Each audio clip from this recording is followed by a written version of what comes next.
എന്തേലും പറയാനുണ്ടോ? അത് നമ്മളാക്കി റെഡിയാക്കി എടുത്തു അല്ലേ?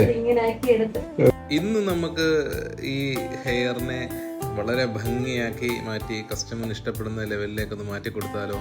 ഒരു കാര്യം കൂടെ കൂട്ടിച്ചേർത്തോട്ടെ, ഒരിക്കലും ഇതൊരു ഹെയർ ഗ്രോത്തിന് ഉള്ള ഒരു ട്രീറ്റ്മെൻ്റ് അല്ല. പലരും തെറ്റിദ്ധരിപ്പിക്കുന്നുണ്ട് കസ്റ്റമേഴ്സിനെ. ഈ ട്രീറ്റ്മെൻറ്റ് ചെയ്താൽ ഹെയർ ഗ്രോത്ത് ഉണ്ടാകും എന്ന് തെറ്റിദ്ധരിപ്പിക്കുന്നുണ്ട്. പക്ഷേ ഒരിക്കലും അങ്ങനെയൊന്നും സംഭവിക്കില്ല. അതിനെക്കുറിച്ച് കൂടുതൽ പറയണമെങ്കിൽ ഈ വീഡിയോ പോരാതെ വരും. എങ്കിൽ ഞാൻ കൂടെ ഒന്ന് കൂട്ടിച്ചേർത്തു എന്ന് മാത്രമേ ഉള്ളൂ. ഹെയർ ലോസ് കുറയുമ്പോൾ നമുക്ക് ഉണ്ടാകുന്ന നാച്ചുറൽ ഒരു പ്രൊസീജിയർ മാത്രമാണ്.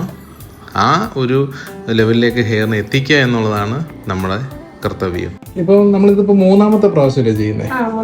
അപ്പോൾ ഈ 3 പ്രാവശ്യത്തിലും നമുക്ക് റിസൾട്ട് കൂടിക്കൂടി വരുമല്ലേ ചെയ്തുകൊണ്ടിരുന്നത്? അതായത് ഏകദേശം എൻ്റെ ഓർമ്മ ശരിയാണെങ്കിൽ ഈ ഒരു ഭാഗത്തായിരുന്നു ഹെയർ നമ്മൾ തുടങ്ങുമ്പോഴുണ്ടായിരുന്നത്. പിന്നീട് അത് രണ്ടാമത്തെ ആയപ്പോൾ ഇവിടെ ആയി, മൂന്നാമത്തെ ആയപ്പോൾ ഇത്രയും ലെങ്തിലേക്ക് ഹെയർ നല്ല ഹെൽത്തിയോട് കൂടി കിട്ടി അല്ലേ? നീളം വെക്കുന്നുണ്ടല്ലോ. ഈ ഡ്രൈനസ് ഇങ്ങനെയുള്ള കാര്യങ്ങൾ ഉണ്ടോ അതോ ഇല്ലായിരുന്നു? എങ്ങനെയായിരുന്നു ഹെയർ? ഇല്ല, ടാങ്കിൾസ് ഒക്കെ വീഴുന്ന വളരെ കുറവല്ലേ ട്രീറ്റ്മെന്റ് ചെയ്തതിന് ശേഷം?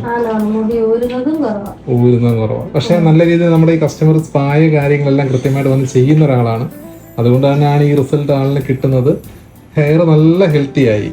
സന്തോഷമുണ്ട് ഇത് കാണുമ്പോൾ. കാരണം ഒരാൾ നമ്മുടെ അടുത്ത് വന്ന് ആ വർക്ക് ചെയ്ത് അവർക്ക് റിപ്പീറ്റ് വന്ന് വീണ്ടും ചെയ്യണമെന്നുണ്ടെങ്കിൽ ആ പ്രൊഡക്റ്റിനോടുള്ള ഒരു വിശ്വാസം, നമ്മൾ ചെയ്യുന്ന ഒരു വർക്കിന്റെ ഡെഡിക്കേഷനുമാണെന്ന് ഞാൻ വിശ്വസിക്കുന്നു. അപ്പൊ നമ്മുടെ കസ്റ്റമറിന് ഒത്തിരി ഇഷ്ടമായെന്ന് ഞാൻ വിശ്വസിക്കുന്നു അല്ലേ? ഇത് എങ്ങനെയുണ്ട്? ഇന്നത്തേത് ആയിട്ടുണ്ട് അല്ലേ? ഓക്കെ, വീണ്ടും കെയറുകൾ കൃത്യമായിട്ട് തന്നെ നോക്കുക. അതെല്ലാം അറിയാമല്ലോ അല്ലേ? ഓക്കെ, എന്തേലും പറയാനുണ്ടോ? അത് നമ്മളാക്കി റെഡിയാക്കി എടുത്തു അല്ലേ? Okay, thank you.